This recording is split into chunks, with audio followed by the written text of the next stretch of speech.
Bonjour, bienvenue pour une vidéo du cabinet Landau Associés. Que faire lorsqu'une majorité municipale, dans une commune de 1000 habitants ou plus, devient relative? Parfois, les majorités municipales deviennent fragiles. Bah oui, c'est un grand classique de seconde moitié de mandat. Alors évidemment, à ce moment-là, le premier réflexe c'est de négocier, tenter de rebâtir sa majorité, y compris par quelques actions collectives, débaucher quelques personnes de l'opposition si ça ne refracture pas excessivement la majorité, retirer leur délégation à certains fauteurs de troubles en espérant arrêter l'hémorragie. Parfois ça marche pas. C'est un art tout dans l'exécution. Oui, mais en droit.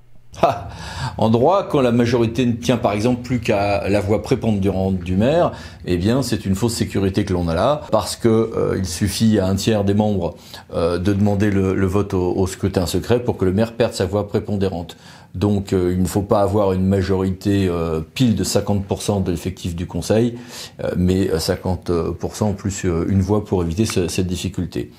Si on n'arrive pas, sinon, à adopter, par exemple, son budget, on peut avoir le budget mis sous tutelle, vous connaissez la procédure, en cas de budget adopté. Alors, il peut arriver que ça finisse même par une dissolution du conseil municipal par l'État, mais ce cas reste rare. Le conseil municipal ne peut pas révoquer son maire. Le conseil municipal ne peut pas révoquer son maire. C'est évoqué dans l'affaire très discutée de la ville de Saint-Étienne, où il y a quelques difficultés pénales assez singulières. Mais non, voilà. Donc, ce que font les conseils municipaux qui deviennent majoritairement hostiles à leur maire, c'est prendre une délibération pour renier les indemnités de fonction.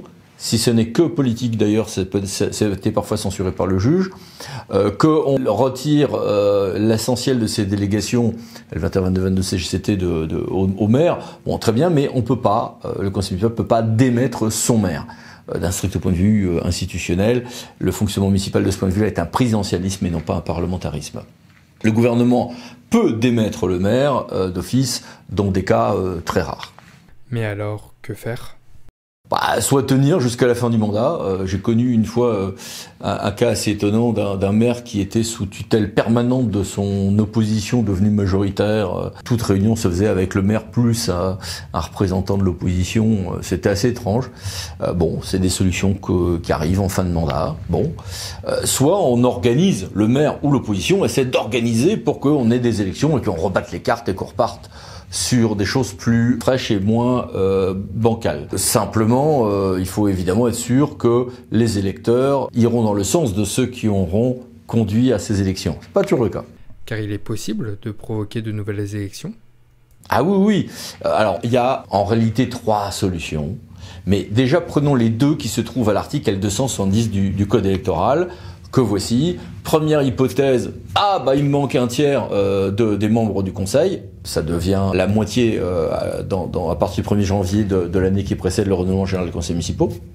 Et c'est d'autres règles pour les moins de 1000 habitants. Je suis bien sur les 1000 habitants et plus. Deuxième hypothèse, il ne manque pas un tiers, mais le conseil n'est pas au complet et il faut élire le maire. Toujours dans une hypothèse 1000 habitants et plus, attention. Premier cas, donc on s'arrange pour qu'il manque un tiers du conseil, ou la moitié en toute fin de mandat. Oui. Et ça conduit à ce qu'on organise des démissions en cascade, dans au moins une des listes, au point qu'on arrive à une vacance d'un tiers du conseil, ou de la moitié à partir du 1er janvier de l'année qui précède le renouvellement général des conseils municipaux. Donc, on va organiser pour que les uns et les autres démissionnent, et évidemment, il faut s'assurer que les suivants de liste vont jouer le jeu et démissionner à peine ont-ils été investis dans le mandat. S'il y en a qui refusent, au contraire, on peut se retrouver, moi j'ai connu des maires qui essaient d'organiser ça, et qui ont des suivants de liste qui leur avaient juré fidélité, mais qui derrière vont siéger avec l'opposition devenue majoritaire, avec un fragment de l'ancienne majorité donc, et c'est encore pire qu'avant. Mais si le maire réussit par exemple à ce qu'un tiers de l'effectif manque, il y aura des nouvelles élections. Dans ce cas de figure-là, le maire reste le maire en titre. Lors de l'élection, c'est lui qui est maire. Ça peut jouer quand même sur la psychologie de l'électeur. Symboliquement, c'est mieux pour lui. Inversement, attention, pas de démission en cascade.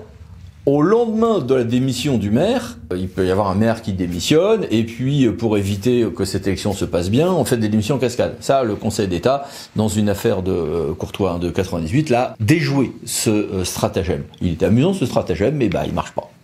Le besoin de procéder à une nouvelle élection du maire si le conseil municipal n'est pas au complet n'est-elle pas également une solution ?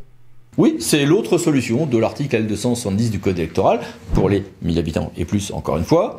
J'ai un cas de figure d'un conseil municipal qui est incomplet. D'abord, première étape, le conseil municipal est incomplet. Il peut suffire d'une seule personne qui manque, des démissions de suivant de liste, au point qu'il manque au moins un siège. Puis le maire démissionne, soit que de son mandat de maire, soit de son mandat de conseil municipal. Ça peut être cette démission de conseil municipal qui fait que tout d'un coup il manque un siège si j'ai plus de suivant de liste. Et là, on a des élections. Mais attention à ne pas faire dans l'autre sens. Je ne vais pas avoir la démission du maire, puis ensuite des démissions pour aboutir à ce que le conseil municipal soit complet. Confère jurisprudence Courtois dont on a parlé tout à l'heure. Et puis là, on aura bien des élections. Oui, mais il y a aussi des élections générales si plusieurs adjoints, voire un seul, démissionnent et si le conseil municipal n'est pas au complet. Oui, c'est certain. S'il faut relire tous les adjoints, c'est certain. C'est très probablement une solution aussi avec des élections. S'il faut relire au moins 2 adjoints, c'est très débattu s'il faut relire qu'un seul. Alors je vous ai mis un certain nombre de références ici. C'est une question complexe qui n'est pas totalement tranchée en droit. Je schématise. Voilà. À bientôt pour de nouvelles vidéos et surtout, peut-être pour de nouvelles élections dans votre commune si vous en êtes là dans votre vie municipale. Parfois, il y a de beaux lendemains ce genre de crise en repartant sur de nouvelles élections. En tout cas, dans toutes les communes qui vivent ceci, c'est assez difficile pour les élus comme pour les services. Donc si vous êtes en situation là, bon courage. Sinon, à bientôt. Pensez à vous abonner par ici. Merci, au revoir.